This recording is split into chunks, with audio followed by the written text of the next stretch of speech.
Hi, I'm Dave Dinkle, and this is part of my ongoing series, Don't Let This Catastrophe Happen to You. In this one, we're going to review Don't Be Bullied by a Whale Buyer. When an investor needs a buyer for a wholesale deal, his first thought is to go to the biggest buyers available, but that may not be the best idea. Years ago, I coined the term whale buyers for some of the buyers that we had in 2008 and 2009 that seemed to have endless money. Any multifamily or single family home we bought to them that within their parameters, they bought instantly for cash. In current definition, a whale buyer is an individual, a group, or hedge fund who are continuous buyers of properties. Most recently, iBuyers have been added to the list of seasoned professional buyers. They came on the scene about 2 years ago. Zillow was one of the leaders. And in the first year, Zillow's income per property that they purchased, rehabbed, and resold was minus $52,000, which is not what I would call a successful rehabber. iBuyers are predominantly subsidiaries of major national real estate brokerage firms, but some iBuyers are simply hedge funds in disguise as iBuyers. These companies promote the concept that selling to them avoids the inconvenience of having to go through the hassles of selling a property. This is one thing that many investors don't get, and oftentimes realtors don't either. That is that just some of the people want to get rid of the property rather than having the headache of carrying the cost of the property itself or the headaches that go with it. They're convenience sellers, and they're willing to accept prices that are well below market value. The iBuyers target sellers where the final price they receive is not the foremost consideration. Instead, it's simply more important that the property gets sold and the seller's headaches end. So as I mentioned before, what realtors and some investors don't understand is very simply that the highest price is not necessarily what these people are looking for. They want the convenience of being out and gone. What iBuyers do is typically make offers at about 80 to 90% of full market value. Their final closing cost, however, is substantially reduced by commissions, various fees under various names, and always a substantial repair credit. In most cases, iBuyers will have to do a full rehab or at least lipstick on a pig to recover their investment and make a profit. The profit is dependent on their ability to resell the finished property at full market value, and because they're oftentimes subsidiaries of major brokerage firms, that's very simple with them using the MLS as their vehicle of sale. Now, traditional whale buyers, as I monikered the name, are either rehabbers, landlords, wholesalers, or a combination of these who have access to funds to be more or less continuous buyers. In most cases, these continuous funds are either their own money or they partner with private lenders to do the deals and give back a substantial return to the people willing to loan them money.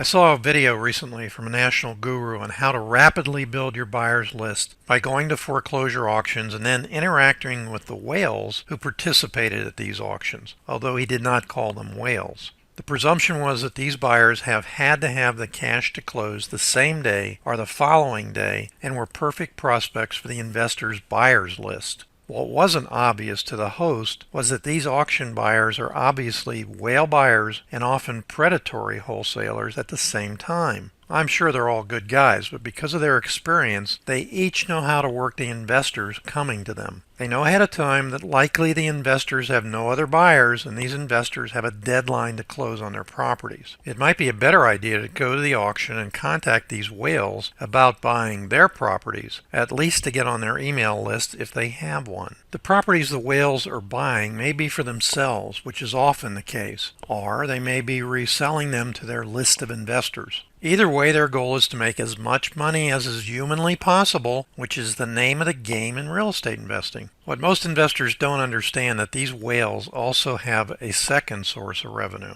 Whales know that investors are under contract with their properties and have to sell during their inspection period, which is usually less than 2 weeks. If the investor didn't sell it by the closing date or the end of his inspection period, the whale can make an appropriate cash offer directly to the seller, which may be at or below what the investor had it under contract for originally. How can you know if a whale buyer is sincere in his offer to purchase a property from an investor? You can't, because often the whales who brag about their holdings and successes are the ones you should be most suspect of. Let's talk about red flags, or what's the most concerning question a whale buyer can ask an investor. This diabolical question isn't limited to whale buyers, but any wholesale buyer, and it's simply, what is your price? What any wholesale buyer should be asking you is, do you have a contract directly with the seller? If the wholesale buyer doesn't ask you this question, it's because they've forgotten to, or assuming you are direct with the seller, or even more unnerving, they don't know to ask. If you have a contract directly with the seller, tell the wholesaler when he or she asks, and if he doesn't ask, tell him anyway. Why is this important? Simply because the more people in the closing daisy chain, the less likely the deal is to close.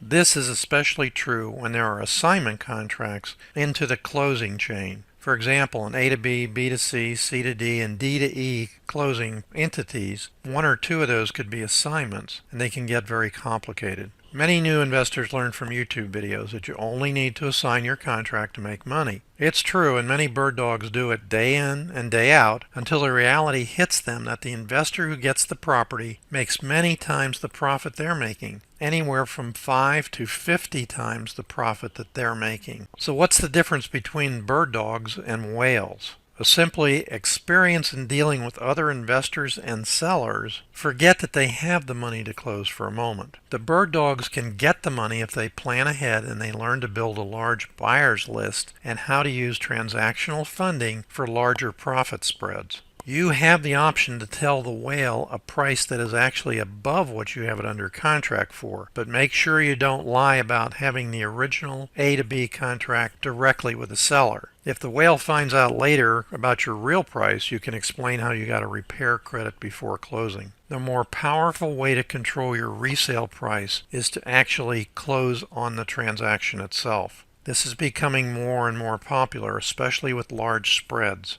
And again, probably what comes to your mind is, I don't have any money. This lack of funds may not matter if you look ahead for a funding partner, either private money or other investors' funds. Some national gurus offer a program where they purchase the property and split the profit with the investor 50-50. Frankly, it's not a bad deal when you're getting started, depending on how they determine the profit split. Do they charge additional fees or expenses such as management fee, research fees, doc prep fees, so on and so forth? If you find a deal like the one I'll be showing you shortly, don't hesitate first to use your buyer's list for a cash buyer and then shop to a list of private lenders to see if they're willing to fund your deal. The split with private lenders should not be a 50-50 split, but rather something much less. 60 to you and 40 or even 70-30 to your funding partner. The best situation is to offer your funding partner a specific percentage return of the net profit. 15, 20, or 25% is usually fair. To be successful with this strategy, you have to plan ahead to find your private lenders. Most important with these private lenders is do not allow them to choose the properties they want to fund, or they'll never approve your deals. When they smell it or they look at it and see it looks like it should be torn down, they're thinking, I'm going to lose all my money. So you better have a stable of these private lenders in hand if they're going to review the deals before they fund them. Obviously, they need to review the deal in some way, shape, or form. But the strongest thing that they can see is your A to B and B to C signed contracts, and you're set to close with your end buyer. So in summary, build your buyer's list and don't ever stop. This is the most powerful tool you'll have in the business. Your list will have whale buyers and pro wholesalers on it, but the larger the list, the more these pros have to bid against one another to buy your deals. Warning, sometimes you'll get a call or an email immediately after you put your property up for sale. This could be because you underpriced it or because another investor just wants it under contract so he can try and resell it and later get a lower sales price from you. Often these offers are at full asking price.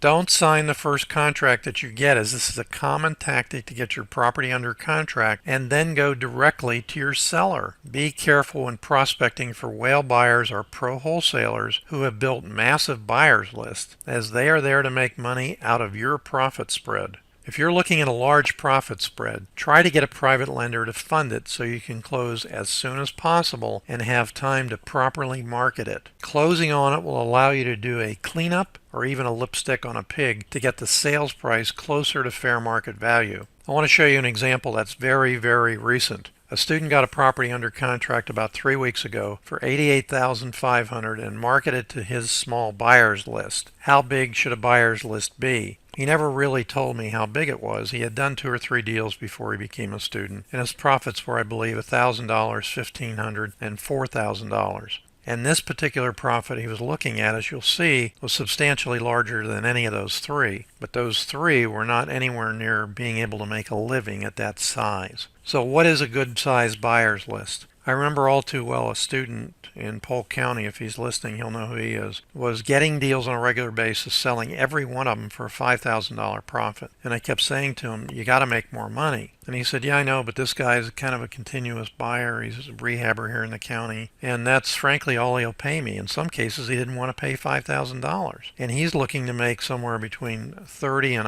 $100,000. So I kept stressing, build your buyer's list. And the next 2 or 3 properties that he got, he had a larger growing buyer's list. And he started doubling and tripling his profits from 5 to 10 to 15,000 and more. I think he sent me a text the other day that he got his first a 40-pounder, meaning a $40,000 net profit. That's the result of the buyer's list. So in this case, the student got offers from $102,000 immediately to $106,000, and he had actually signed the contract with a $106,000 buyer who turned out to be a sophisticated investor and a pro wholesaler. He came to me after the fact and said, I'm going to take that one. And then I said, well, you want to wait a bit? And he said, no, I already signed the contract. So what he's looking at, as you can see, is let's say 90 to 105 closing cost or whatever, so about $14,000. $15,000 would be the max if he had the pro buyer pay his closing costs. So he's gone from $1,000, $1,500, $4,000 to $14,000. This is like pretty good for him because he's new in the business.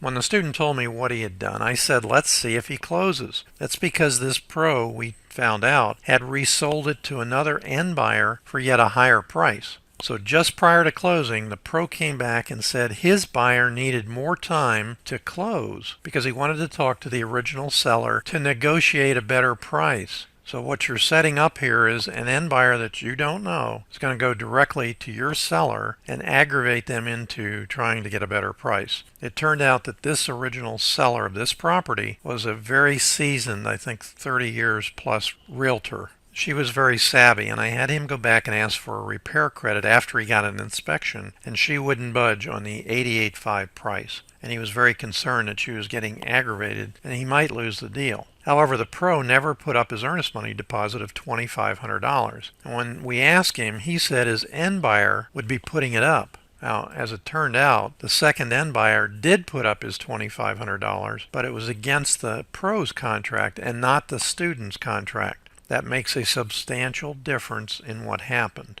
I had the student cancel his contract for a breach of contract with the pro on the day of closing, and I funded its purchase, so my student closed and went on title. He took his time marketing the property, took about a week, and signed a contract for $140,000. Now, what's the point of this? First of all, the student learned the importance of proper contracting clauses and how to make them work for him. Second, he was able to make $45,000 on a deal that he was previously happy making $14,000 because I was in his corner. That's the value of a mentor. Just in case someone tells you you shouldn't pay for what you can get free on YouTube. I'm not saying that sarcastically. What I'm saying to investors is you can watch all the YouTube videos online, but when it comes down to doing the closings and making sure that all the parts work, you need someone to look over your shoulder that's on your side. I'm Dave Dinkle, and I wish you limitless success in all that you do.